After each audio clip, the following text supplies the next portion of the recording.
Hare Krishna. Okay.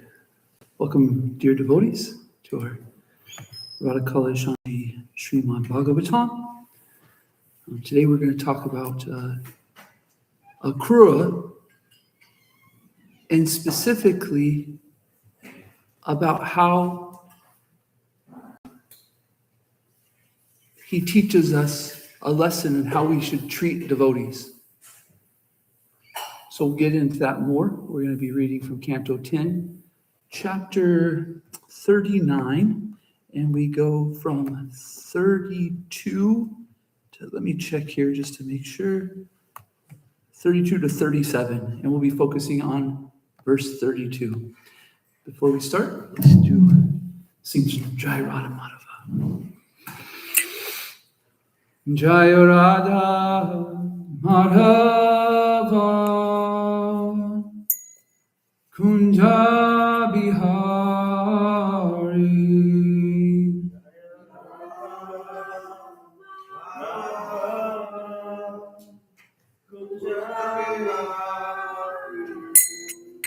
Jaya Radha Madhava Kunja Bihari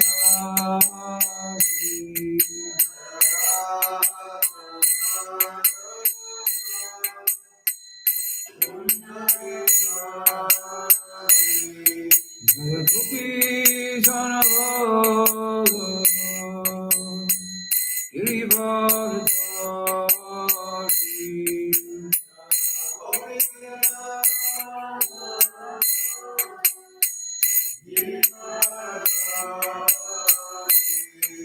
Jaya Gopi Janavallabha Girivardhari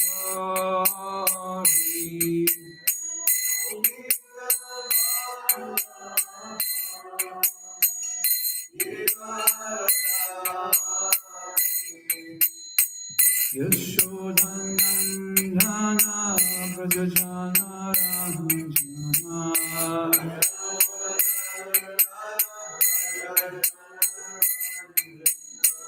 Yashodhanandana Vrajajana Ranjana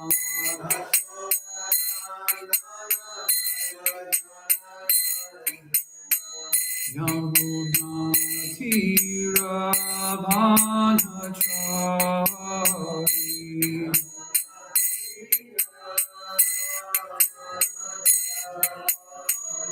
Yamuna Tira Bhanachari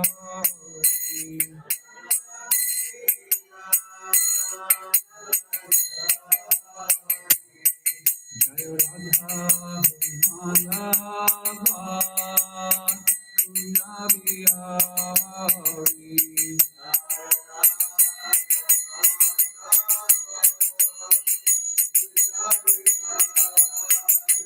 Jaya Radha Madhava Kunja Bihari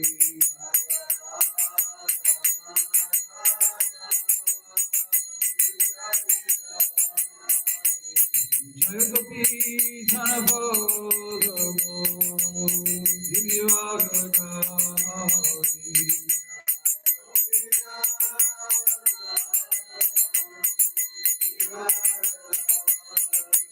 Jaya Gopi Janavallabha Girivardhari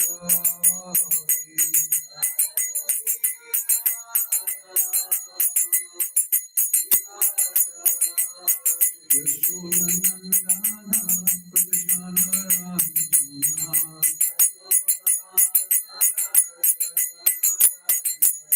Yashodhanandana Vrajajana Ranjana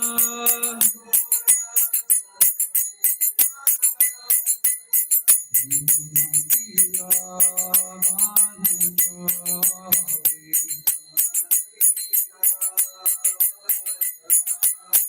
Yamuna Tira Bhanachari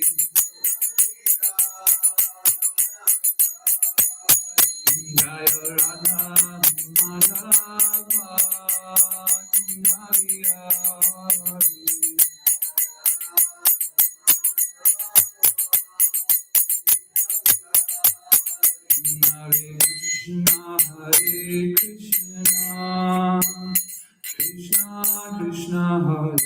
Hare Rama, Hare Rama, Rama Rama, Hare Hare.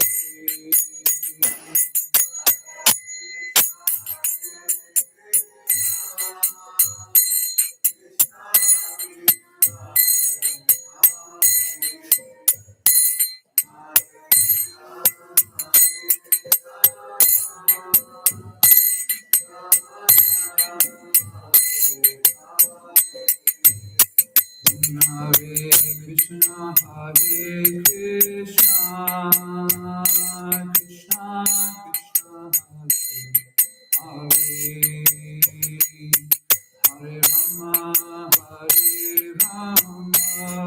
Hare Hare,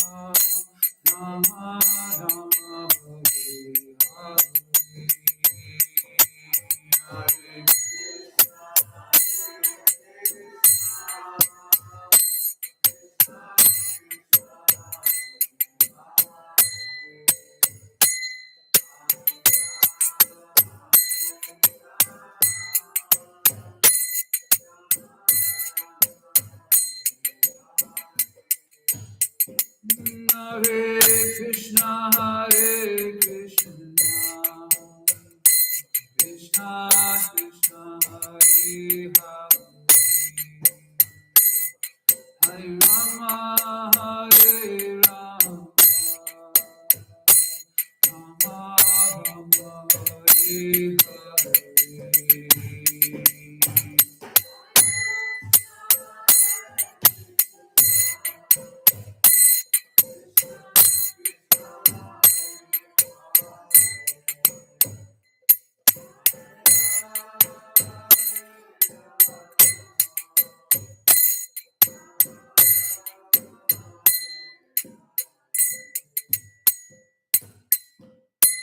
Shri Radha-Madhava ki jai, Shri Radha-Kalachandji ki jai, Shri Radha-Govinda ki jai, Shri Radha-Shama Sundar ki jai. Let's begin with our prayers that we so normally do before we start our Srimad Bhagavatam. I'm going to start with our prayer to the spiritual master. Om Gyantimarandasya Ganam Shalakaya Chakshuramitam Yayana Tasmai Shri Guruve Namaha. I was born in the darkness of ignorance, and my spiritual master so kindly opened my darkened eyes with the torchlight of knowledge. I offer my respectful obeisances unto him. Om Namo Bhagavate Vasudevaya.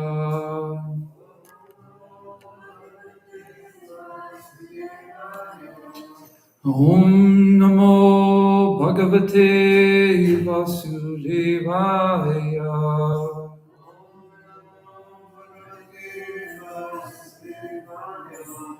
Om Namo Bhagavate Vasudevaya.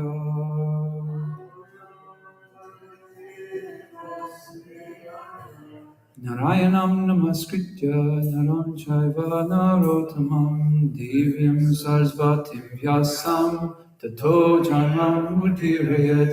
Before reciting the Srimad Bhagavatam, which is the very means of conquest, one should offer respectful obeisances to the personality of Godhead, Narayan, unto Narayan Rishi, the supremmost human being, and to Mother Sarasvati, the goddess of learning, and to Sri Vyasadeva, the author. Nasta prayasha preshu nityam bhagavata sevaya bhagavati uttama shloke bhaktir bhavati naishtaki. And then I'd like to share a little one of the verses that Sanatana Goswami gives us about the glories of Srimad Bhagavatam. He gives us 5 verses about the wonderful qualities and the benefits that we get from Srimad Bhagavatam. The 4th one is, my only friend, my constant companion, my spiritual master, my great wealth, my savior, my good fortune, my source of ecstasy, I bow down to you. Wow, huh? the spiritual master, Srimad Bhagavatam, our only friend. It's quite wonderful. Okay, let's start with text 32 of continuing Akrura's mission.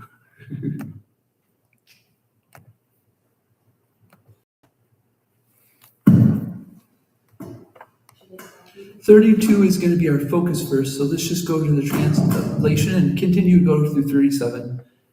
It's the only one with a purport. Should we read the translation? Just the translation, yes, please.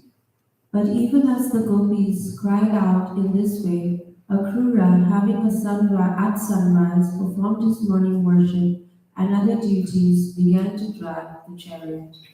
So Akrura is doing his duty, right? He's been sent by Kamsa. He's taking Krishna to the Dwarka, and he's doing his morning rituals, his morning bath. And let's continue, 33. Led by Nanda Maharaj, the cavalrymen followed behind Lord Krishna in their wagons. The man brought along many offerings for the king, including clay pots filled with ghee and other milk products. Nanda Maharaj and the villagers are taking their taxes to the king. So Nanda Maharaj is also doing his duty, right? Getting them together. And what is Nanda Maharaj's payment in taxes? It's their wealth. The Brijbasi's wealth is ghee and yogurt and butter and all these wonderful milk products, right? As he departed that death of the Yadus. Oh, okay, sorry. No problem. Text 34. With his glance, Lord Krishna somewhat per se with the gopis, and he also followed the sometime. Then how they would give some instructions, they stood still. Okay. The gopis are stunned. This is one of the 33 emotions, I believe, in the Nectar of Devotion. Being stunned. Pretty cool.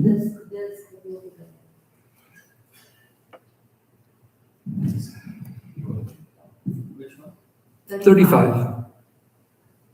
As he departed, the best of the Yadus saw how the gopis were lamenting, and thus he consoled them by sending a messenger with his loving promise, I will return.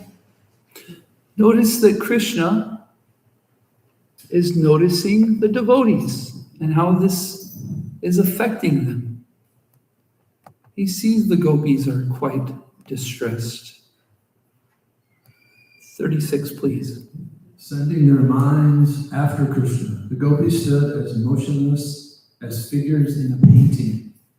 They remained there as long as the flag atop the chariot was visible, and even until they could no longer see the dust raised by the chariot wheels. You ever have family that's visiting for the weekend and they leave and they get in the car and everybody kind of comes out and says goodbye, you know? But usually right when they take off, we kind of turn around and go. But the gopis, they're going to stay there and watch till the very last end. The gopis then turned back without hope that Govinda would ever return to them. Full of sorrow, they began to spend their days and nights chanting about the pastimes of the beloved. Very appropriate. The lamenting of Krishna's past leaving, they start talking about him, right? Now let's go back to 32, and we'll do the Sanskrit. We'll first go to the word for word, and then we'll go to the Sanskrit, please. So together, please. Strinam, the women, Ivam, in this manner, Rudantinam, while they were crying, Udati, rising, Savitari, the sun, Atya, then, Akrura, Chodhayamasya, started, Kritya, having performed, Maitra, Adikaha, his morning worship and other regular duties. Ratham, the chariot. Srinam evam rudantinam. Srinam evam rudantinam. Udite savitaryata. Udite savitaryata. Akruyash chodayam asya. Akruyash chodayam asya. Krita maitra tikoratam. Krita maitra tikoratam. Bolo. Strinam evam rudantinam.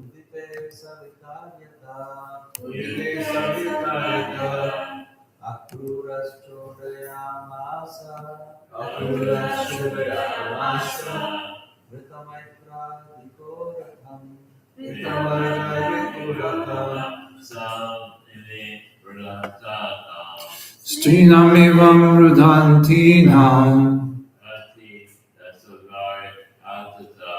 Udite savitaryata. Akruyash chodayam asya.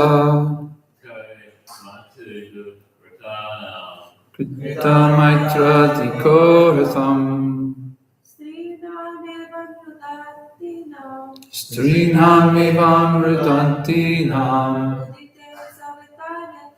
Udite savitaratam. Akruyash chodayam asya. Krita maitra. Translation and purport by the disciples of His Divine Grace, A.C. Bhaktivedanta Swami, Srila Prabhupada Ki Jai. Translation, but even as the gopis cried out in this way, Akrura, having at sunrise performed his morning worship and other duties, began to drive the chariot. Purport, according to some Vaishnava authorities, Akrura offended the gopis by not consoling them when he took Krishna to Mathura. And because of his offense, Akrura was later forced to leave Dwarka and be separated from Krishna during the episode of the Shamataka duel. At that time, Akrura had to take up the ignoble residence of Varanasi.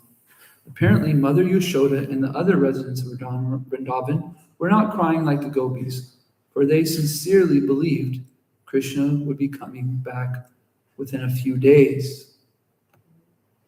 But even as the gopis cried out in this way, Akrura, having at sunrise performed his morning worship and other duties, began to drive the chariot.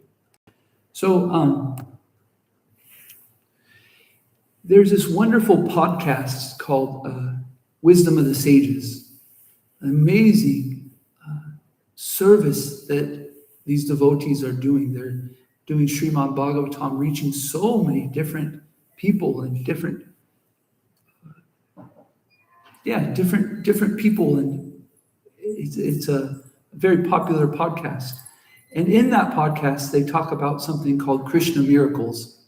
I heard about this. I don't watch it too much, but you hear about the appreciation devotees have for these devotees that are doing this podcast, and they call it Krishna miracles. And so they like to share these Krishna miracles because they increase our faith. They give us enthusiasm. So if I may, I'd like to share a little bit of a Krishna miracle with myself. See, about 4 years ago in December, I got to my first opportunity to go to Vrindavan. And at the time, I was the director of Krishna House. And so I got to go on the yatra led by Prabhupada Priya Prabhu and Priyat Mridanga Prabhu. And it was such an amazing experience. I received so much enrichment, enthusiasm, appreciation that I am very, very clear that this is a debt that I owe to Prabhupada Priya and Brihat Mridanga Prabhus that I can never pay back. I mean, it's so amazing. And we went to Govardhan Retreat Center, and Burijan Prabhu does a Govardhan retreat. And at that retreat, he spoke on a subject. And that subject was this verse. And I remember it specifically because the point he made about how we treat devotees and the lesson that we can learn from Akrura really hit me hard. And so a couple of weeks ago, we had a situation where we had to adjust some of the verses, right? And so from this adjustment, I get to speak on this verse that was so touching to me 4 years ago. And you get to remember, oh yeah, I remember that lesson. And it deepens. It deepens. And this is the miracle of Srimad Bhagavatam, that when you're regularly attending Srimad Bhagavatam and doing your best, or no, I'm going to be serving the pure devotee, we're serving Srila Prabhupada by reading his purports, his Srimad Bhagavatam, and his disciples. So we serving the pure devotee simply by participating in the Srimad Bhagavatam. And so we get an opportunity where Krishna is so kind that he makes arrangements like this.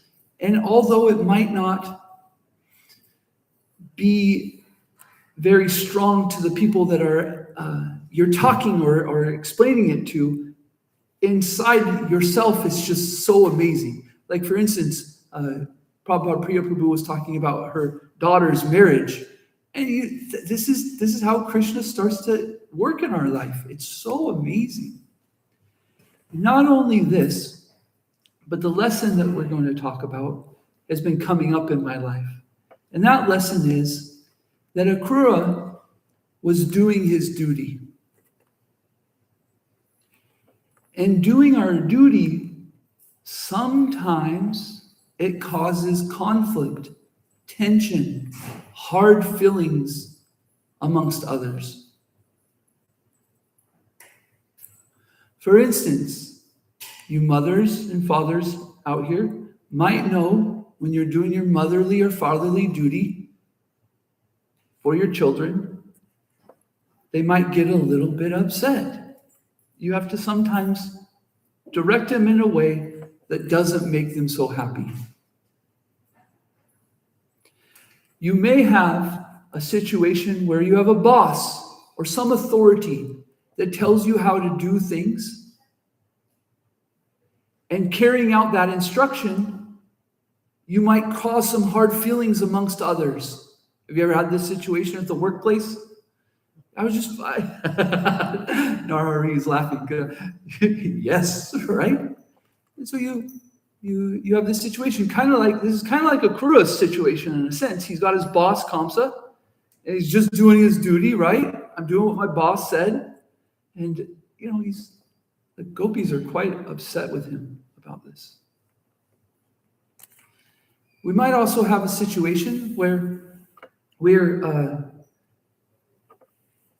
doing our duty. Well, let's stick with those two. I was thinking I had another example, but it's passing my mind. But the point is that we have these duties that we have to do, and sometimes it creates tension. And so here we're hearing about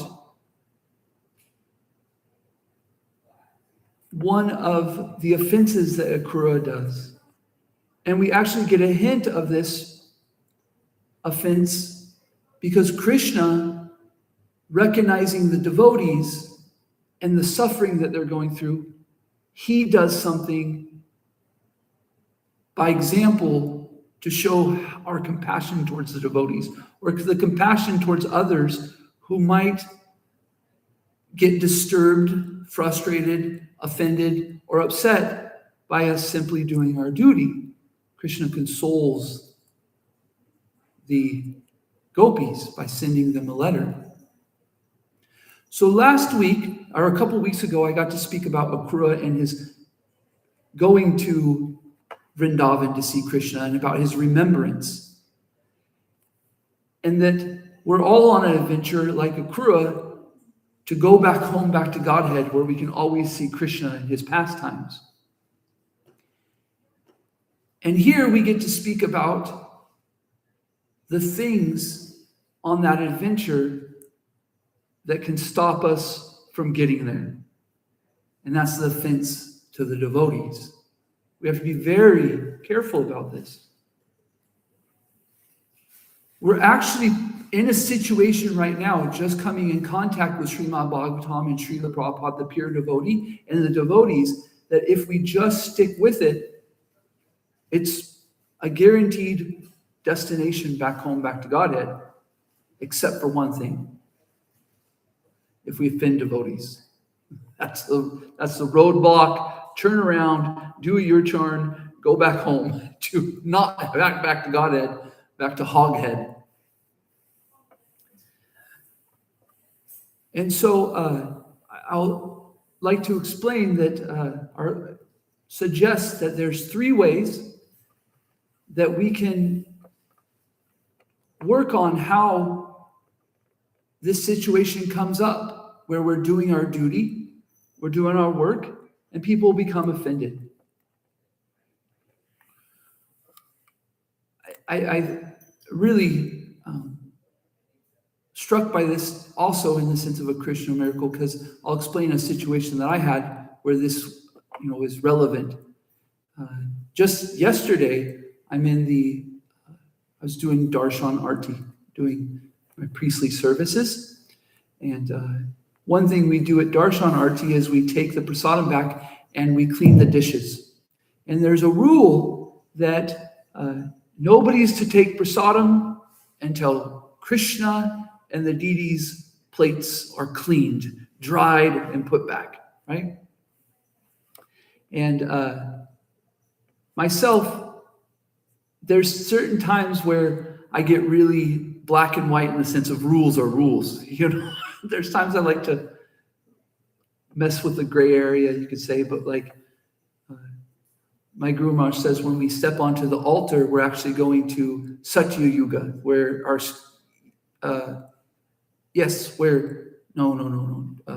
Treta Yuga or Dwarpa Yuga. Which Yuga is it that deity worship is the process of yajna? Was it? Dwarpa Yuga. So we go back to Dwarpa Yuga, where deity worship is actually the prescribed duty, right? And so when I'm in this environment, I like to get real, rules and regulation-y, because it's like, we're in a different age. Anyways, so somebody, a devotee came, and I hang with me, because this might get a little bit personal and a little bit, tension and stuff like that. But hold on, So a devotee came and said, "Hey, Nanda Braja, can I make my plate?" And this devotee had asked me this before, and I had communicated my uncomfortableness with it because of the rule that these things are supposed to be done. And so they asked me again, and I became a little frustrated. And I became frustrated because I felt like they were putting me in a bad position, because in my heart, I really want them, I understood their situation, and I want to be like, yeah, go ahead. But then on the other side is this, hey, we have rules, right? We got to follow those rules. And so before, because of the previous interaction of explaining that, we have a rule, and then doing it again, I felt like now you're putting me in a bad position. So I got frustrated, got a little bit, my tone changed a little bit, and I could see immediately that this devotee also became frustrated. And so it wasn't that, it was some frustration being communicated. And so they were telling me about their circumstance and stuff, and I was like, I understand, and I finally came up with like, listen, if you talk to the authorities and they approve of this, then I'm okay with it, right? And so towards the end, I was explaining that it's putting me in a tough position, and that I thought that was not okay, And I could see that they understood my position. So, okay. But I still felt the tension there. So after about 5 or 10 minutes, I came back to him and I said, hey, Prabhu, I feel like you heard me, but I just want to communicate this, that I really, in my heart, want to say yes because I understand your circumstance. And at the same time, I'm feeling this tension about following the rules and regulations. So I apologize that I'm coming, in this way. But I want you to know where I'm coming from and why I did this. And I could immediately see their shoulders drop and that love of come back, that like appreciation for each other that we have come back, And I'm explaining the situation because this is consoling. This is coming back and saying, I can see there's some hard feelings here, and I don't want that. So what can I do to overcome them? And so I have a little formula that might be helpful for some of you when you come across this situation. And the first is CCR. First one is conviction. First and foremost, we must have great conviction that what we're doing is only for the pleasure of the Lord and the pleasure of the devotees. If we're doing anything other than this, then it's not giving us the highest bliss. It doesn't give us devotional service. It actually is causing just problems. But if we have the conviction that I'm only doing this for the pleasure of the Lord and the pleasure of his devotees, because what pleases Krishna the most is when we please the devotees, that we're guaranteed success. How that might look, how that adventure, how that tension and all this might not look like success while you're going through it, but if you continue with that conviction, then you can be confident that the success is coming, that Krishna accepts it. The second is compassion. So we may have this conviction, we may do our duty, we may do it, and we can see, because of compassion, how we're affecting others. This is what Krishna does. Krishna is not only seeing himself, but he's seeing the devotees, he's seeing the gopis. And it seems to me that Akrura is a little bit focused on Krishna and his duty, and not seeing the devotees. But in our compassion, we're seeing how is what I'm doing affecting the devotees. And in that compassion, we can get some vision that maybe we have created some frustration, some tension, even offenses. Oh my gosh, offenses. The third part is an R. So we got CCR. We must be convicted, we must be compassionate, and we must be responsible. Responsibility is that in any circumstance where there's tension, argument, frustration, I played a part. And I'm going to take responsibility for my part in that. There's one thing I heard quite a while ago that really comes back to me, and you guys, some of you probably heard this before, that in a circumstance where there's this tension, argument, so forth, happens, is no one's ever 100% the issue. No one is 100% responsible for the situation.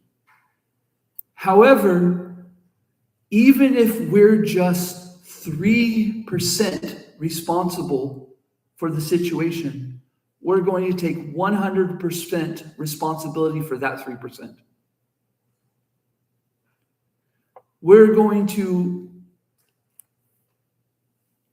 reflect.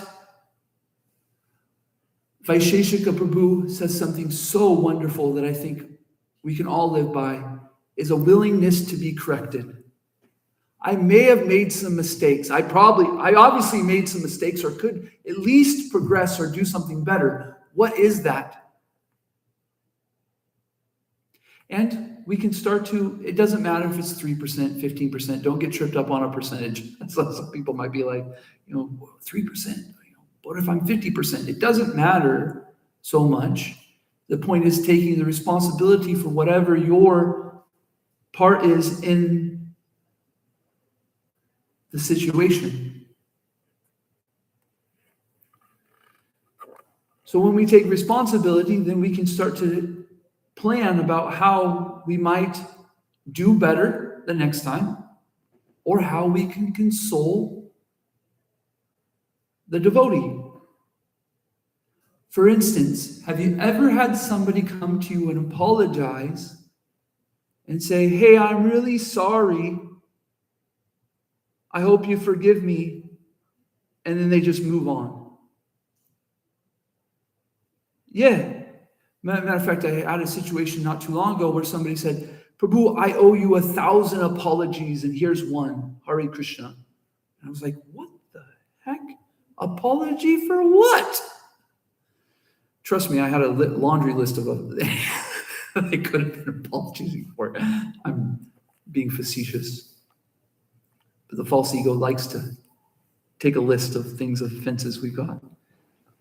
But there's not really much into it when we apologize for the offense. There should be some accountability for the thing that we did, and possibly some communication about like what we'd like to do better. And this can only happen with some reflection.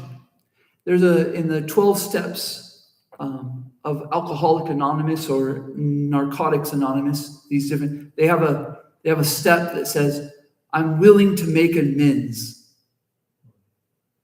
I want to make amends for the offenses that I've created. And so this is part of that process, is reflecting and asking questions possibly to others.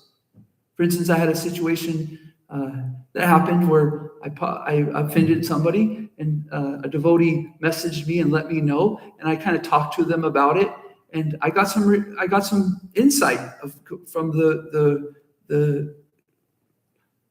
their insight. I was able to look, and I'm still looking over it, to be honest with you. I'm still going, hey, okay, what can I apologize for? What was my responsibility? How can I do it better, and stuff like that. So much realization, in a sense, about how we can have a softer heart and more compassionate. And this is so important, this making amends, this rectifying our relationships, because we have a huge task in front of us. And that task is to make the world Krishna conscious. I was traveling recently with my Guru Maharaj, and he writes these diaries, and he draws them and stuff, and he gave it to me to make a note, and so I read through it. He said, many monkeys make light work. Many monkeys make light work. You might have heard this, many men make light work. And it really hit me, because the situation I was in, I could see the situations of the dramas and stuff of the devotees were causing such a rift in relationships that there was devotees that were really frustrated because they were having to take on so much because there was no one to help.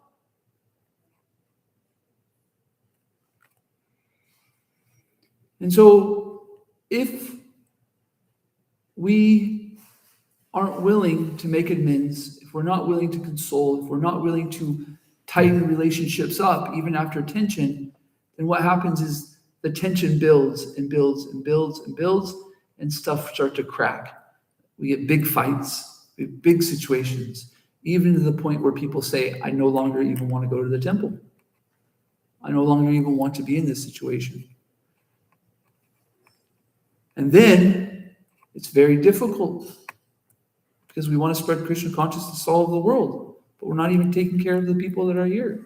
We're not even consoling. We're not making amends to those devotees because our compassion isn't quite up to par.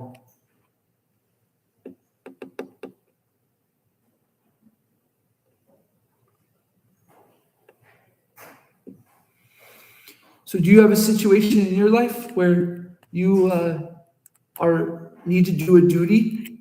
You have something you have to do, and you've created it's created tension in your relationship with devotees? Have you made amends? Have you consoled?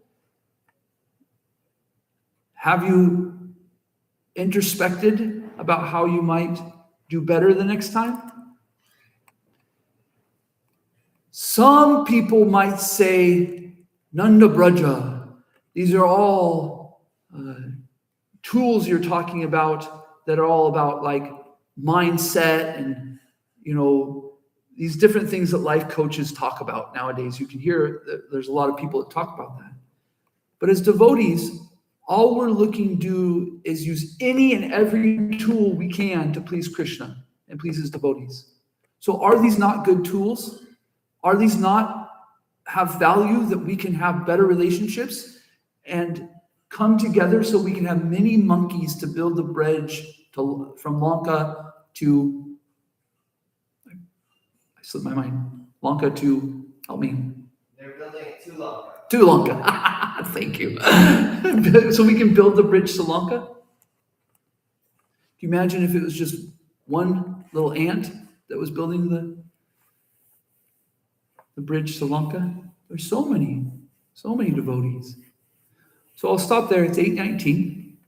I'd like to hear from you guys about any situations that you might have, any introspections, any thoughts about this being compassionate,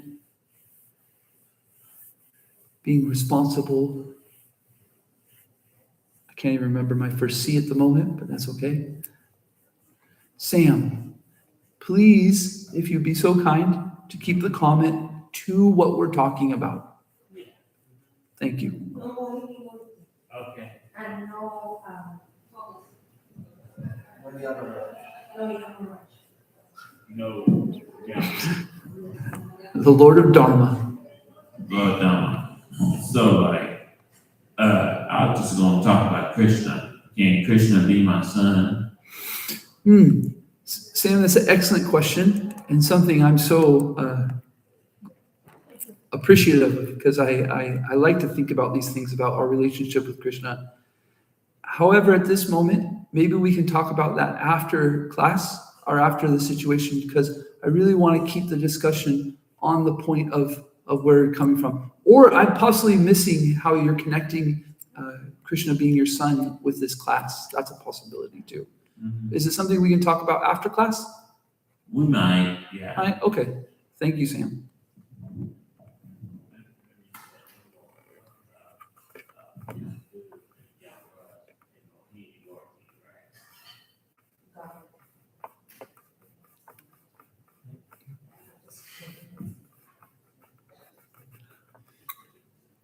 Hare Krishna Prabhu. Hare Krishna. So when you were narrating this, I was remembering a verse from the popular Sankirtan Yajna, composed by Rupa Goswami, which talks about the 6 offenses, the 6 kinds of Vaishnava aparadha.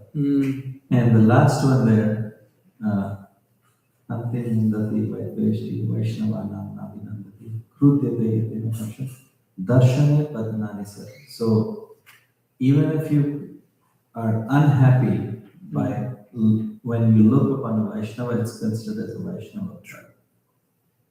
And so I was just reflecting upon that. I mean, it's like the culture of the Bhagavad culture is so nuanced and so deep.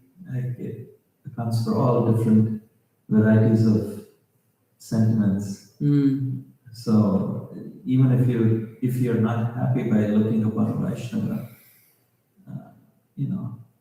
it is considered as a Vaishnava Prad. I mean, of course, the philosophy is Paradukta Dukhi is like your other suffering is our suffering. And here we can see that Akrura did not console, which is why, in the purport it's also mentioned that he took part in that episode of Shamantika. The other thing that was also coming to mind was the pastime of Rupa Goswami, where Rupa Goswami was sitting and performing bhajan in Vrindavan, and he was actually, while he was chanting, he was actually in samadhi. He had his eyes closed and was actually witnessing the wonderful pastime of Krishna and Radharani. And in this pastime, as he was chanting, he was witnessing this within his eye of his mind.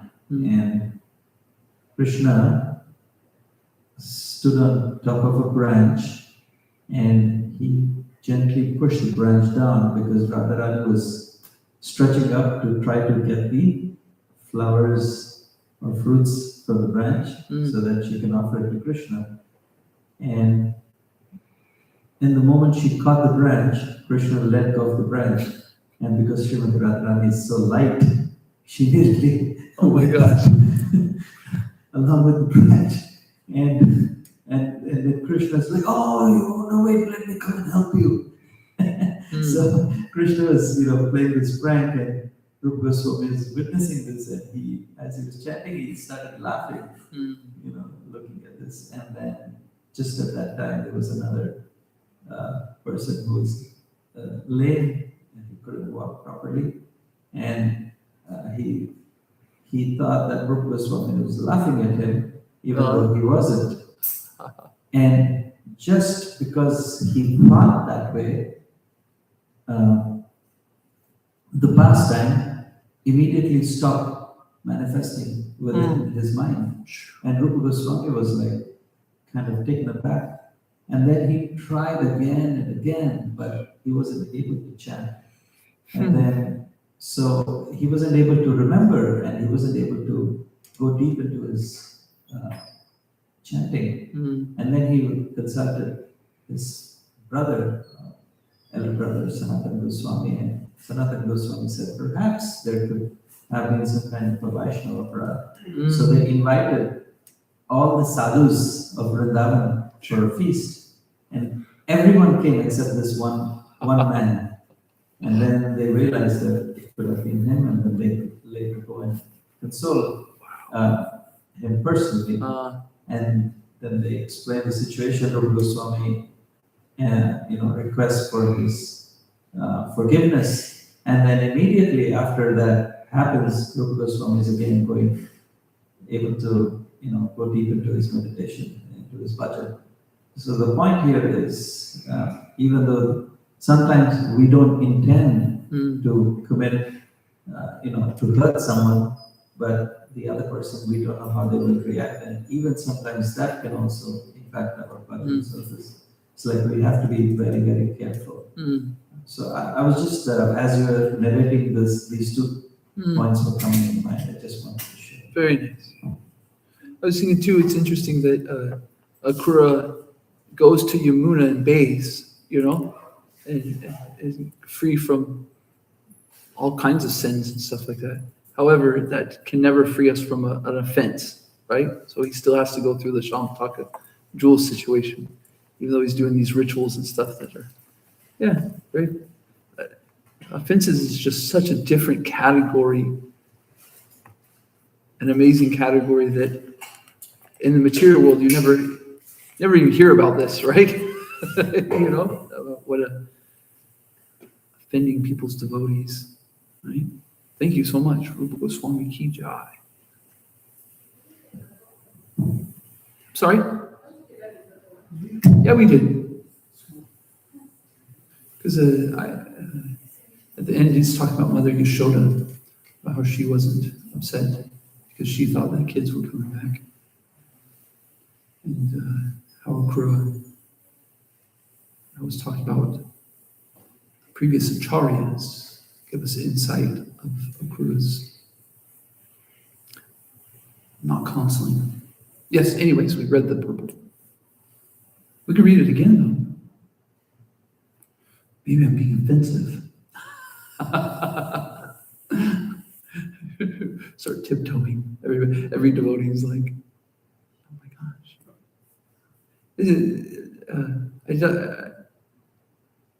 Anybody else with any comments, thoughts?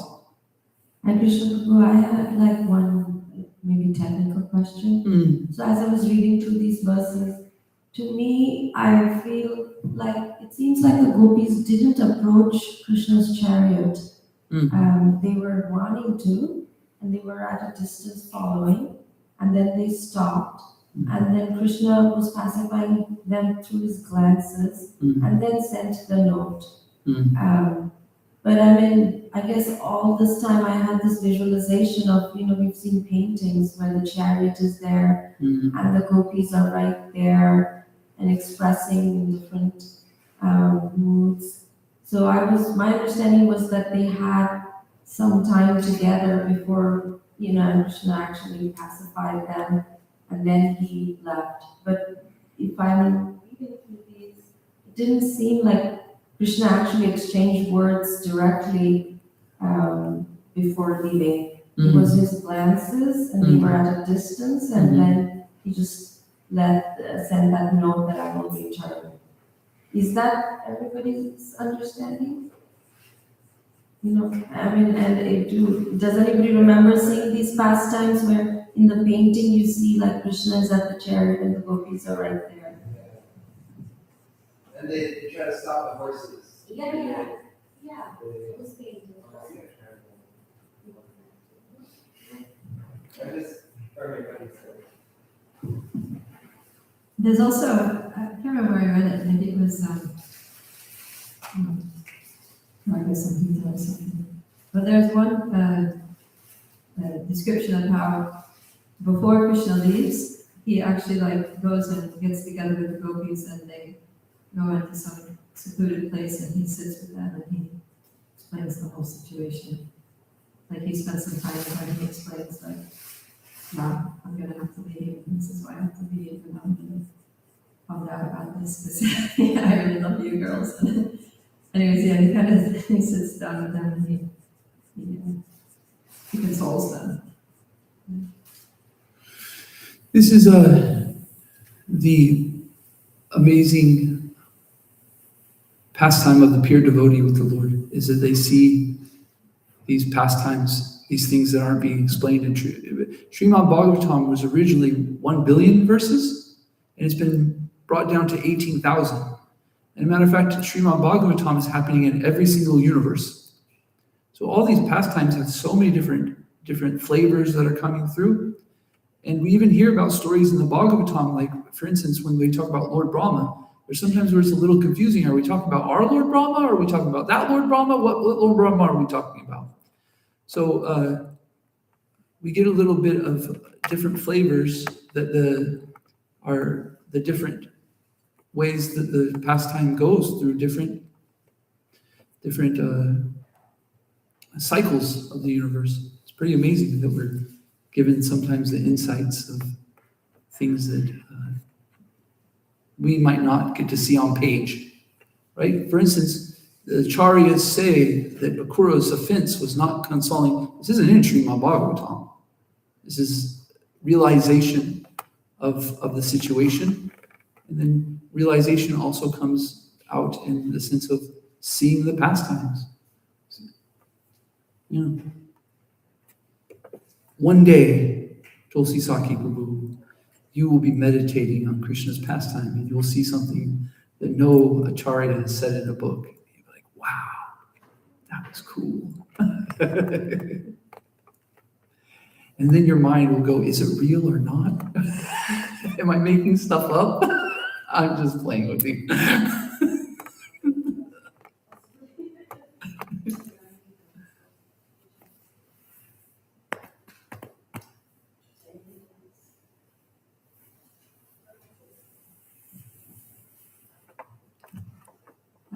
thinking too, like, and then the you would bring up this point about how sometimes we have to do something as a matter of duty, but it ends up hurting people's feelings. So, as a Christian House Director, I mean, you know too, right? It's like sometimes you have to get on those cases, and it's like, you don't want to do it, but you have to do it. And then there's always like a concern, okay, how's this going to affect our relationship? Are they going to feel like, uncomfortable around me after I've, called them out on something? Because after all, they live there, it's not just a workplace, it's like their home, so you want them to feel at home, you want them to feel, loved unconditionally, but at the same time, you want to correct everything. So, yeah. I think that thing of consoling is nice, and we talked about this a little bit yesterday, right? That, like the difference between apologizing and consoling. That was an interesting little discussion we had, because apologizing is kind of like, I did something wrong and I'm sorry. Okay, but sometimes you don't do anything wrong, you're doing everything right, but still the person gets hurt. And you're still sorry, not because you did something wrong, but because of the way what you did right made the person feel. So, I think that's something that we need to remember, that when in the line of duty we have to hurt someone's feelings, we should still console the person. Right? That I'm sorry for the way you feel. I'm sorry for making you feel this way, but I have to do this anyway because this is my duty. It's good for you. Okay, so earlier in the talk, I talked about a situation that was going on. I was talking to a devotee that was probably yesterday. This actually spun me down the thought process of compassion. That compassion of how am I affecting someone? How are they hurt? Forget what I had to do or what happened. How are you? Are you okay?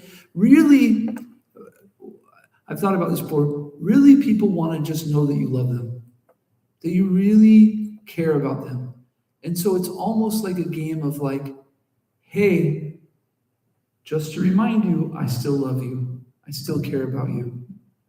I know that didn't feel good, but I still care about you. And one thing is interesting is that we were bringing up about these different ways that Krishna was said to console the gopis, is we also have to be thoughtful of our duty and the relationship with the person. Because some people we might not say, hey, just remind you, I love you. That might not be appropriate, right? But behind it, the compassion is that I love you, and how am I going to express it in an appropriate way, And that's a real art. We have the science of Krishna consciousness, and then we have the art of how we do things. And the art is where the fun's at. It's actually quite enjoyable to really